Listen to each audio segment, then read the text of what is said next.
When One of Us is Lying by Karen M. McManus was released in 2017, I was initially unimpressed by the blatant use of character archetypes from The Breakfast Club. Eventually, I was won over by the gripping mystery of who exactly was lying about Simon's death.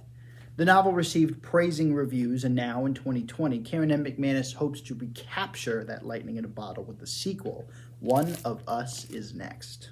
It's been about 1 year since the events of the first book, and a lot of the students themselves are trying to recapture the lightning that was about that, the gospel that plagued Bayview High.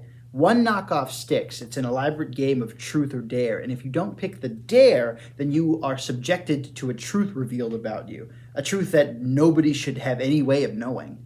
McManus uses 3 narrators instead of 4. I was surprised at first that the Bayview 4 were not the main characters of this story, but they are in it a fair amount with satisfying threads of their own. Going from 4 narrators to 3 was a great choice in retrospect, as that extra page time allows McManus to flesh out the characters and give them better character arcs. Maeve in particular is such a great character that it's a wonder she was almost a background character in the last book. I kind of want to go back and read One of Us is Lying just so that I can keep a closer eye on her. The romance is between her and Louise, who is a waiter at the local hangout.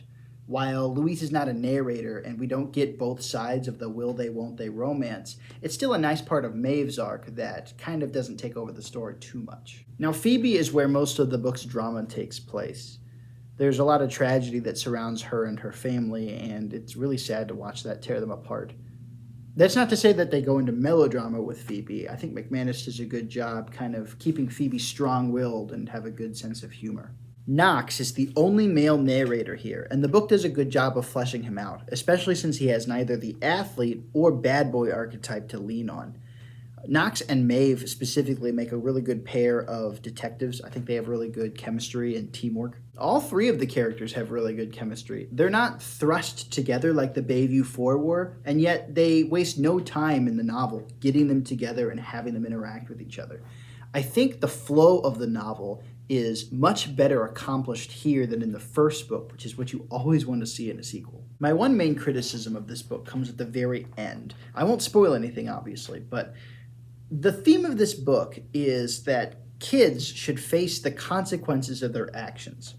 And at the very end of the book, there is one character still who has not faced any consequence for their actions. It makes sense in the moment why that kid should not face the consequences of his actions, but when you juxtapose that to the entire rest of the novel, it doesn't make any sense. Maybe this can be addressed in a 3rd book, but only time will tell if we ever get that.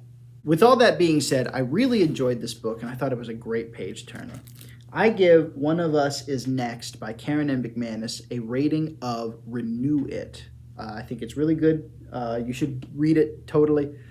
You can find this book here at the St. John High School if you're a St. John student, and you can also find it at the St. John County Library, and even on apps like Libby, which has both the ebook and the audiobook version of it.